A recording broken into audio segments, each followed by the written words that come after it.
Good morning students. बच्चों, आप इसमें पढ़ रहे थे परागण और परपरागण। परागण यानी कि परपरागण के अंतर्गत हमने आपको बताया था कि परपरागण कई विधियों के द्वारा संपन्न होता है, जैसे कीटों के द्वारा, वायु के द्वारा, जल के द्वारा, जंतुओं के द्वारा, तथा इसके हमने आपको एडवांटेज भी बताए थे, यानी कि इसके लाभ बताए थे कि इसके क्या लाभ हैं। आज हम उसी के आगे इसका टॉपिक रह गया था जिसका नाम था परपरागण की हानियां। तो हेडिंग डाल लीजिए, परपरागण से हानियां।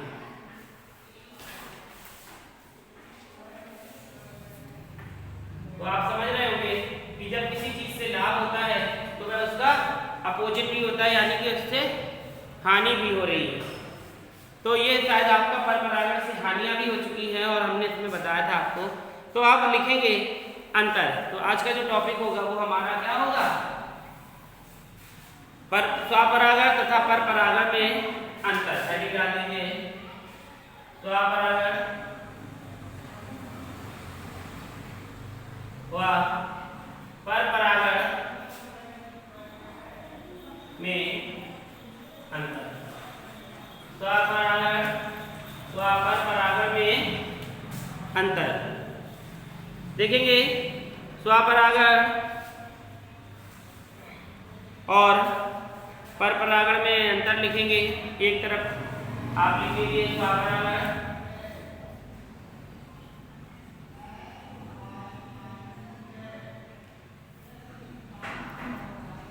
और दूसरी तरफ आप लिखिए परपरागण।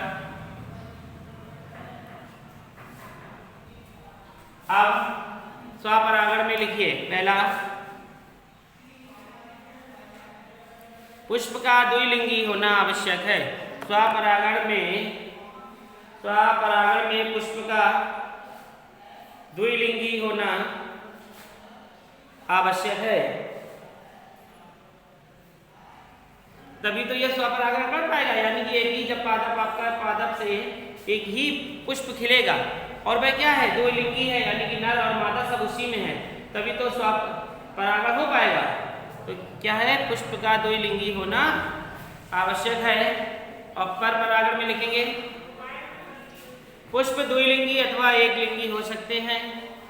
पुष्प द्विलिंगी अथवा एक लिंगी हो सकते हैं। पुष्प द्विलिंगी अथवा एक लिंगी हो सकते हैं। नर व मादा पुष्प अलग अलग, नर व मादा पुष्प अलग अलग पौधों पर भी हो सकते हैं। नर व मादा पुष्प अलग अलग पौधों पर भी हो सकते हैं। सेकंड पॉइंट लिखेंगे, सेकंड पॉइंट लिखेंगे, नर और मादा भाग, नर और मादा भाग एक साथ परिपक्व होना आवश्यक है।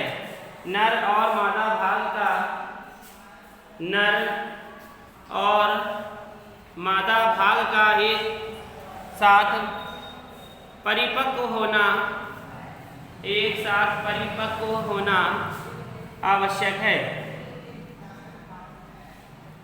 नर और मादा भाग का एक साथ परिपक्व होना आवश्यक है। परपरागण में लिखेंगे, अधिकतर अवस्थाओं में, अधिकतर अवस्थाओं में नर तथा मादा भाग, नर तथा मादा भाग अलग अलग समय पर, नर तथा मादा भाग अलग अलग समय पर परिपक्व होते हैं। नर तथा मादा भाग अलग अलग समय पर परिपक्व होते हैं। नंबर 3 लिखेंगे, पुंकेसर व स्त्री केसर पुष्प में, पुंकेसर व स्त्री केसर पुष्प में इस प्रकार स्थित होते हैं। पुंकेसर व स्त्री केसर पुष्प में ये इस प्रकार स्थित होते हैं कि परागकण आसानी से कि परागकण आसानी से वर्तिकाग्र पर पहुंच जाए, कि परागकण आसानी से वर्तिकाग्र पर पहुंच जाए।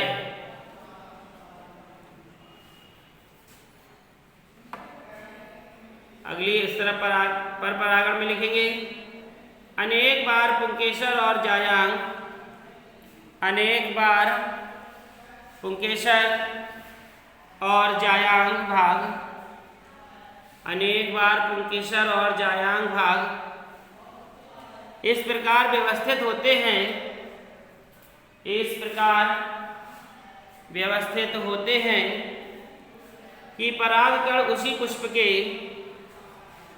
कि परागकण उसी पुष्प के वर्तिकाग्र पर नहीं पहुंच पाते, उसी पुष्प के वर्तिकाग्र पर नहीं पहुंच पाते।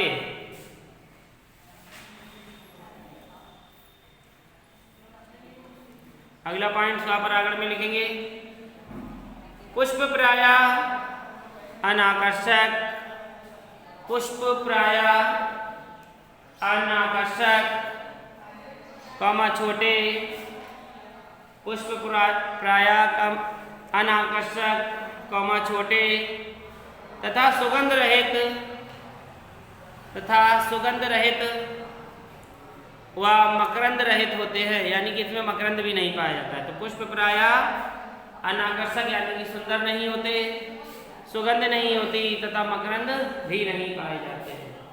क्या लिखा? पुष्प प्रायः अनाकर्षक, कौमा छोटे, कौमा सुगंध रहित तथा मकरंद रहित होते हैं, तथा मकरंद रहित होते हैं। अगला पॉइंट परागण में लिखेंगे वायु परागित पुष्पों को छोड़कर, वायु परागित पुष्पों को छोड़कर पुष्प प्रायः, वायु परागित पुष्पों को छोड़कर पुष्प प्रायः गंधयुक्त आकर्षक, गंधयुक्त आकर्षक, कौमा बड़े अथवा छोटे, कौमा बड़े अथवा छोटे समूह में व्यवस्थित होते हैं, बड़े अथवा छोटे समूह में व्यवस्थित होते हैं।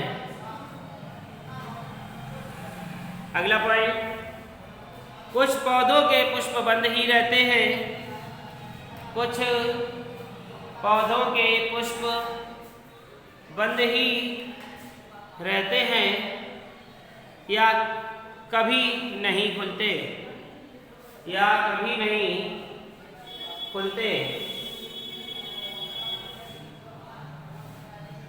या कभी नहीं खुलते। अगला परागण में सभी पुष्प खुलते हैं, सभी पुष्प खुलते हैं तथा अपने जननांगों को, सभी पुष्प खिलते हैं तथा अपने जननांगों को अनावृत होने देते हैं, जननांगों को अनावृत होने देते हैं। तो ये था क्या आपका परपरागण और स्वपरागण में अंतर। ठीक है, एक और लिखेंगे पॉइंट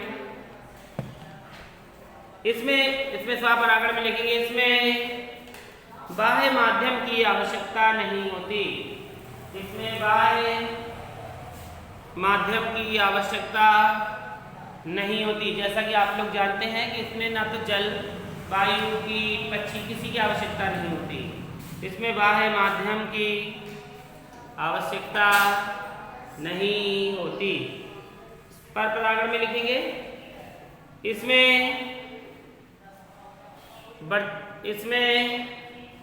बाह्य माध्यम की आवश्यकता होती है, इसमें बाह्य माध्यम की आवश्यकता होती है, जैसे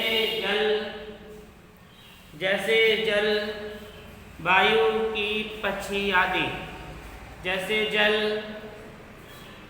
वायु, कीट, पक्षी आदि। अब स्वपरागण में उदाहरण लिखें, हेडिंग डालेंगे उदाहरण। सदाबहार मूंगफली, यानी कि कौन कौन से पुष्प हैं जो कैसे हैं, पर परागण स्वपरागण हैं। सदाबहार, सदाबहार कौमा मूंगफली, ठीक है। पर परागण में लिखेंगे सूरजमुखी कौमा गेंदा आदि, सूरजमुखी कौमा गेंदा आदि। अब हेडिंग डालेंगे परागण तथा निषेचन में अंतर। हेडिंग डालिए परागण तथा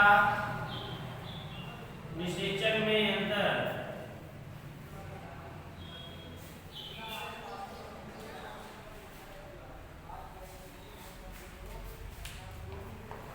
इसमें भी आप 2 कॉलम बना लेंगे, एक परागण और दूसरा निषेचन। जिसे क्या कहते हैं, difference in pollination and fertilization. Difference in pollination and fertilization लिखें। पहला पॉइंट लिखेंगे पराग कोशों में बने, पराग कोशों में बने परागकण, पराग कोशों में बने परागकण उसी जाति के, पराग कोशों में बने परागकण उसी जाति के वर्तिकाग्र पर पहुँचते हैं। पराग कोशों में बने परागकण उसी जाति के वर्तिकाग्र पर पहुँचते हैं। ये किसमें है, परागण में है, ठीक है। अब निषेचन में लिखेंगे नर तथा मादा, नर तथा मादा युग्मकों का संयुग्मन होता है। नर तथा मादा युग्मकों का संलयन, नर तथा मादा युग्मकों का संलयन होता है। नंबर 2 लिखेंगे परागण में परागण के लिए अनेक प्रकार के, परागण के लिए अनेक प्रकार के माध्यमों की आवश्यकता होती है। परागण के लिए अनेक प्रकार के माध्यमों की आवश्यकता होती है, जैसे जल, जैसे जल, वायु, कीट पतंगे आदि। जैसे जल, वायु, कीट पतंगे आदि। परागण के लिए अनेक प्रकार के माध्यमों की आवश्यकता होती है, जैसे जल, वायु, कीट पतंगे आदि। निषेचन पे लिखेंगे यह क्रिया पराग नलिका के, यह क्रिया पराग नलिका के अंडाशय तथा अंत में, पराग नलिका के अंडाशय तथा अंत में बीजांड के अंदर प्रवेश करने के बाद, बीजांड के अंदर प्रवेश करने के बाद होती है। यह क्रिया पराग नलिका के अंडाशय तथा अंत में बीजांड के अंदर प्रवेश करने के बाद होती है तथा किसी साधन की आवश्यकता, तथा किसी साधन की आवश्यकता नहीं होती, तथा किसी साधन की आवश्यकता नहीं होती। अब इसमें लिखेंगे परागण में यह क्रिया पहले होना आवश्यक है। यह क्रिया पहले होना आवश्यक है। यह क्रिया पहले होना आवश्यक है। अब निषेचन पे लिखेंगे, यह क्रिया परागण के बिना नहीं हो सकती। यह क्रिया परागण के बिना नहीं हो सकती।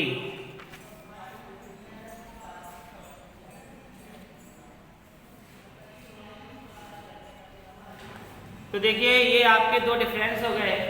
अब हम एक आपको और अच्छी चीज दिखा रहे हैं कि निषेचन के बाद जो क्रियाएं होती हैं वह क्या होती है। तो हेडिंग डाल दीजिए आप, निषेचन के पश्चात पुष्प में होने वाले परिवर्तन।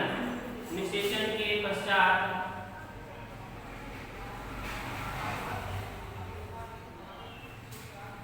पुष्प में होने वाले परिवर्तन। निषेचन के पश्चात पुष्प में होने वाले परिवर्तन। देखिए निषेचन के पश्चात पुष्प में किस प्रकार के परिवर्तन होते हैं उसको समझ लीजिए। देखेंगे सबसे पहले देखिए, पुष्प में निषेचन के पश्चात, पुष्प में निषेचन के पश्चात अनेक परिवर्तन होते हैं। पुष्प में निषेचन के पश्चात अनेक परिवर्तन होते हैं। इसके फलस्वरूप पुष्प के अंडाशय से, इसके फलस्वरूप पुष्प के अंडाशय से फल का, पुष्प के अंडाशय से फल का तथा बीजांडों से बीजों का निर्माण होता है। तथा बीजांडों से बीजों का निर्माण होता है। तथा पुष्प में निम्नलिखित परिवर्तन होते हैं। तथा पुष्प में निम्नलिखित परिवर्तन होते हैं। देखेंगे किस प्रकार के परिवर्तन होते हैं। सबसे पहले पुष्प में क्या होता है, वायदल। इसी प्रकार से आप लिखेंगे वायदल। वायदल क्या होते हैं, मुरझाकर गिर जाते हैं, मुरझाकर गिर जाते हैं। जैसे टमाटर, बैगन, टमाटर, बैगन, कौमा, रसभरी आदि। आपने देखा कि इनके पहले पुष्प आता है, लेकिन जैसे ही फल आता है उसके बाद क्या होते हैं, ये टूटकर गिर जाते हैं। दूसरा लिखेंगे दल।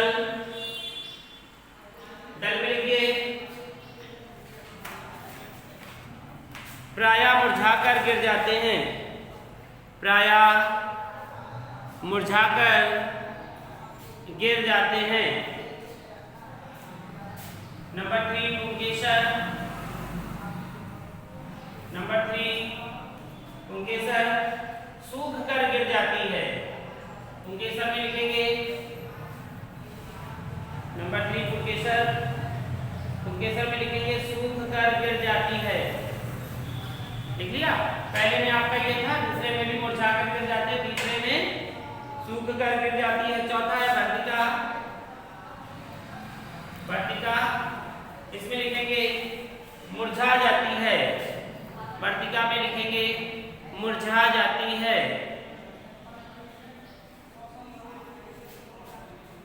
वर्तिका मुरझा जाती है। और पांचवा है अंडाशय।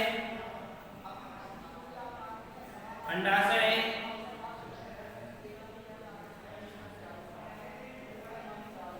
अंडाशय में लिखेंगे फल में बदल जाता है। अंडाशय के अंतर्गत लिखेंगे फल में बदल जाता है। अंडाशय के अंतर्गत लिखेंगे फल में बदल जाता है। छठवां है आपका अंडाशय की वृद्धि।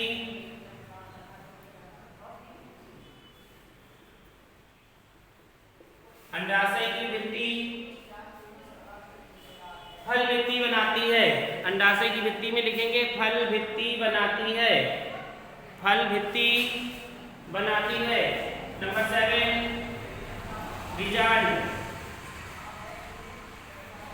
नंबर 7 बीजांड, बीजांड में लिखेंगे इसमें निम्नलिखित परिवर्तन होने से, इसमें निम्नलिखित परिवर्तन होने से बीज का निर्माण होता है, इसमें निम्नलिखित परिवर्तन होने से बीज का निर्माण होता है। निम्नलिखित परिवर्तन कौन कौन से होते हैं कहेंगे? अन्य कोशिका, अन्य कोशिका जो क्या करती है? भ्रूण बनाती है, भ्रूण बनाती है। दूसरा है सहायक कोशिकाएं,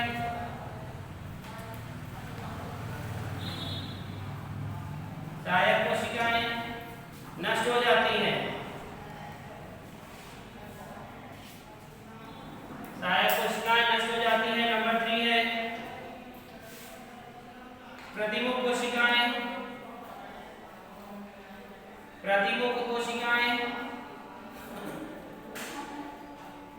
प्रतिमुख कोशिकाएं नष्ट हो जाती है। और फोर्थ है आपका द्वितीयक केंद्रक, द्वितीयक केंद्रक जो भ्रूण कोश बनाता है,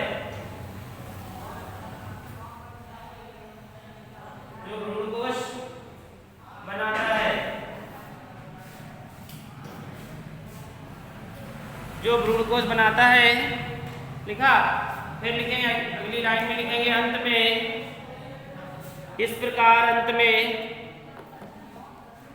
इस प्रकार अंत में फल तथा इसके अंदर, इस प्रकार अंत में फल तथा इसके अंदर एक या अनेक भ्रूणपोषी, एक या अनेक भ्रूणपोषी या अभ्रूणपोषी बीज बनते हैं, एक या अनेक भ्रूणपोषी या अभ्रूणपोषी बीज होते हैं, अभ्रूणपोषी बीज होते हैं।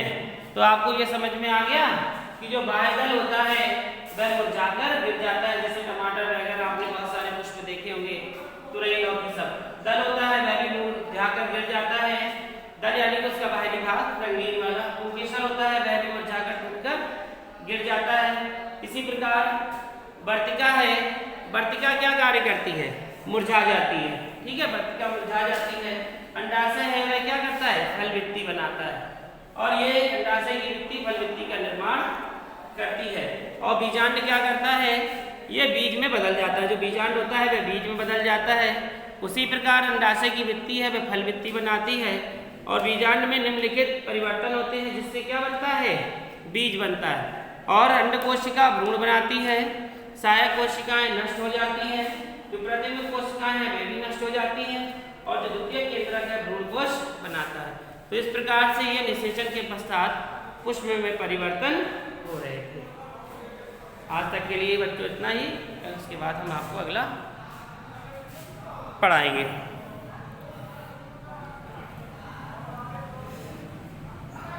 इसे नोट कर लें सभी लोग, इम्पॉर्टेंट है। कभी कभी पूछ दिया जाता है कि निषेचन के पश्चात होने वाले पुष्प में परिवर्तन के भागों के नाम लिखो, तो आपको यही सब लिखना होगा उसमें, ठीक है, नोट कर लीजिए इसे।